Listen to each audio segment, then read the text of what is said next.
பல வருஷமா, பல மாதங்களா ஒரு குறிப்பிட்ட விஷயத்துக்காக அல்லாஹ் கிட்ட அழுது மன்றாடிட்டு இருக்கீங்களா? நம்ம துஆ வானத்துக்கு மேலே போகுதா இல்லையான்னு ஒரு சோர்வும் மன அழுத்தமும் உங்களுக்கு வந்திருக்கா? யா அல்லாஹ், நான் கேட்கிறது எப்போதான் கிடைக்கும் என்று கண்ணீரோடு நீங்க கேட்கிற நாட்கள் உண்டா? கவலைப்படாதீங்க. இன்னைக்கு நாம ஒரு மகத்தான நபியோட வாழ்க்கையை பார்க்கப் போறோம்.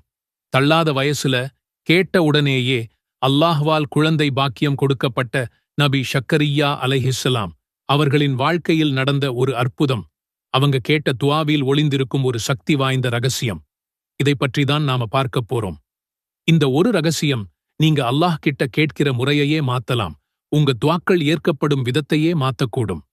உங்க வாழ்க்கையில நீங்க சந்திக்கிற எந்த பிரச்சனையா இருந்தாலும் சரி, தீராத கடன், தீராத நோய், கிடைக்காத வேலை, இல்ல குழந்தை பாக்கியம், எதுவா இருந்தாலும் இந்த ரகசியத்தை புரிஞ்சுக்கிட்டா உங்களுக்கு ஒரு புது நம்பிக்கை கிடைக்கும்.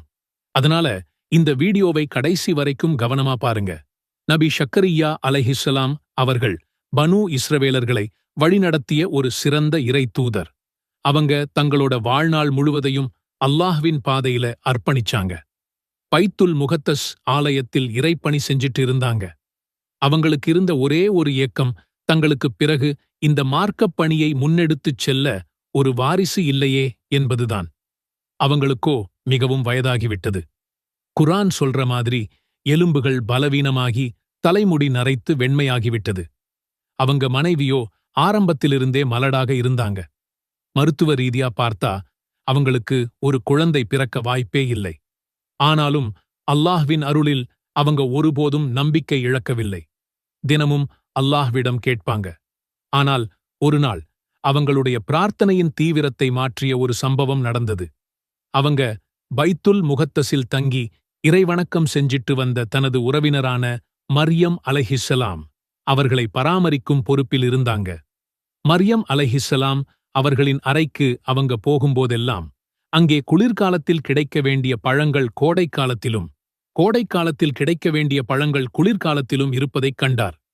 ஆச்சரியத்தோடு கேட்டாங்க, மரியமே, இதெல்லாம் உனக்கு எங்கிருந்து கிடைக்குது? அதுக்கு அந்த பரிசுத்தமான பெண்மணி சொன்னாங்க, இது அல்லாஹ்விடமிருந்து வந்தது. நிச்சயமாக அல்லாஹ் தான் நாடியவர்களுக்கு கணக்கின்றி வழங்குகிறான். இந்த ஒரு பதில் நபி ஷக்கரியா அலைஹிஸ்ஸலாம் அவர்களின் உள்ளத்தில் ஒரு மின்னலை பாய்ச்சியது. அவங்க யோசிச்சாங்க, சுப்ஹானல்லாஹ், பருவம் தவறி மரியமுக்கு உணவளிக்க முடிந்த என் இறைவனால் காலம் கடந்து போன எனக்கு ஒரு குழந்தையை தர முடியாதா என்ன? அந்த நொடியில் அவங்க நம்பிக்கையில் ஒரு புது உத்வேகம் பிறந்தது. அதுவரைக்கும் சாதாரணமாக கேட்டுக்கொண்டிருந்த அவங்க துஆ அந்த நொடியில் ஒரு அசைக்க முடியாத யகீன், அதாவது உறுதியான நம்பிக்கையுடன் கூடிய துஆவாக மாறியது. அந்த இடத்திலேயே மிஹ்ராபில், அதாவது வணக்கஸ்தலத்தில் நின்றவாறே அவங்க அல்லாஹ்விடம் கையேந்தினாங்க. அதுவரை கேட்டிராத ஒரு உருக்கத்துடன், ஒரு புதிய நம்பிக்கையுடன் கேட்டார்கள். சரி, இப்போ அந்த நபி என்ன கேட்டார்னு பார்ப்போம்.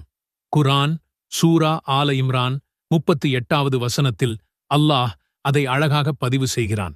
ரப்பி ஹப்லி மின் லதுன்க துர்ரியத்தன் தய்யிபத்தன் இன்னக ஸமீஉத் துஆ. என் இறைவனே, உன்னிடமிருந்து எனக்காக ஒரு பரிசுத்தமான சந்ததியை கொடையாகத் தருவாயாக. நிச்சயமாக நீ பிரார்த்தனையைச் செவிமடுப்பவன். இந்த துஆவில்தான் அந்த மாபெரும் ரகசியம் அடங்கியிருக்கு.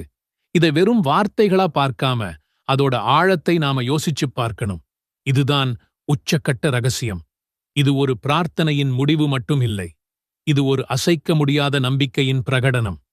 யா அல்லாஹ், நீ என் பிரார்த்தனையை கேட்டுக்கொண்டுதான் இருக்கிறாய் என்பதில் எனக்கு எந்த சந்தேகமும் இல்லை என்று முன்கூட்டியே அல்லாஹ்வின் பண்பை புகழ்ந்து தன் நம்பிக்கையை உறுதிப்படுத்துகிறாங்க. அவங்க துஆ செஞ்சுட்டு நடக்குமா நடக்காதா என்று சந்தேகப்படல. நிச்சயமாக நீ கேட்பவன் என்று உறுதியாக நம்பினாங்க. இந்த யகீன், இந்த அசைக்க முடியாத நம்பிக்கைதான் வானத்தின் கதவுகளைத் திறந்தது. இந்த வார்த்தைகளைச் சொல்லி முடித்த மறுகணமே அவங்க வணக்கத்தில் நின்று கொண்டிருக்கும் போதே வானவர் ஜிப்ரீல் அலைஹிஸ்ஸலாம் வந்து, அல்லாஹ் உங்களுக்கு யஹ்யா என்ற மகனைப் பற்றி நற்செய்தி கூறுகிறான் என்று பதிலளித்தார்கள். சுப்ஹானல்லாஹ், என்ன ஒரு அற்புதமான பதில்! இந்த வரலாற்றிலிருந்து நாம் என்ன கத்துக்கணும்? நபி ஷக்கரியாவின் இந்த துஆ குழந்தை பாக்கியத்திற்கு மட்டும் உரியது அல்ல. இது உங்கள் ஒவ்வொரு பிரச்சனைக்குமான ஒரு திறவுகோல். உங்கள் கடன் மலை போல இருக்கா? உலகத்தின் அத்தனை கதவுகளும் அடைக்கப்பட்டு விட்டதா?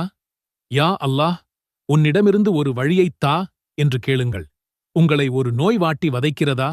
மருத்துவர்கள் கைவிட்டு விட்டார்களா? யா அல்லாஹ், உன்னிடமிருந்து ஷிஃபாவை, ஆரோக்கியத்தைத் தா என்று கேளுங்கள். இந்த துவாவின் ஆன்மாவை, அதன் ரகசியத்தை உங்கள் பிரார்த்தனைகளில் கொண்டு வாங்க. பணிவுடன் கேளுங்கள். அல்லாஹ்வுடன் தனிப்பட்ட முறையில் பேசுங்கள்.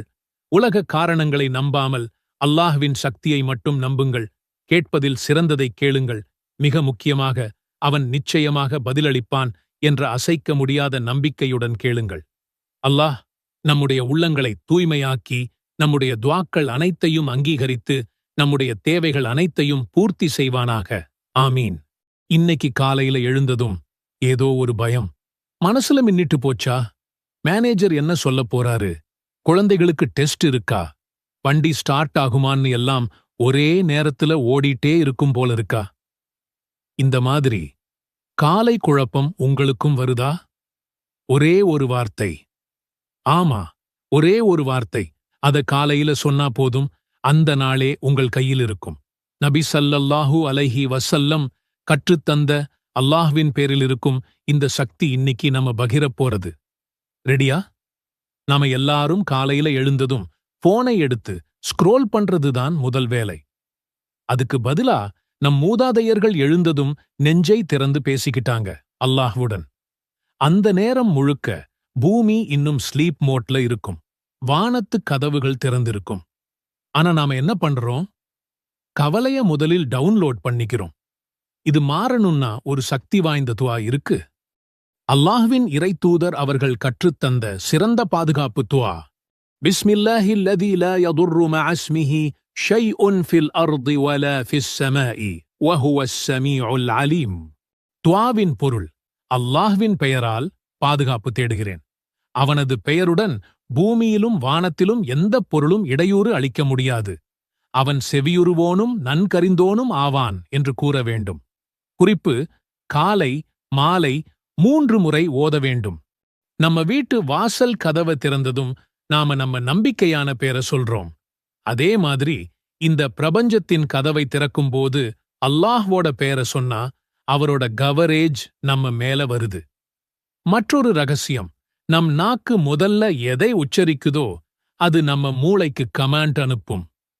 பிஸ்மில்லாஹ் என்று முதல் வார்த்தை சொன்னதும் மூளைக்கு ஓகே, இன்னைக்கு பாதுகாப்பு மோடான் அப்படின்னு சிக்னல் போகுது. அதான் நாள் முழுக்க நமக்குள்ள நெகட்டிவ் சத்தம் குறையுது. ஃபஜ்ர் நமாஸ் முடிச்சதும் 3 நேரம் இத ஓதுங்க. ஒரு நாள் ஆரம்பிக்கும் போது நாம எடுத்துக்கிற முதல் படி மீதி நாளையும் புஷ் பண்ணும். பிஸ்மில்லாஹ் என்பது அந்த ஸ்விட்ச். இன்னைக்கு காலையிலிருந்து இத 3 நேரம் சொல்லுங்க. பாருங்க உங்க நாள் எப்படி பிரகாசமா மாறுதுன்னு. நாளைக்கு எழுந்ததும் நினைவில் இருக்கும் அந்த ஒரு வார்த்தை.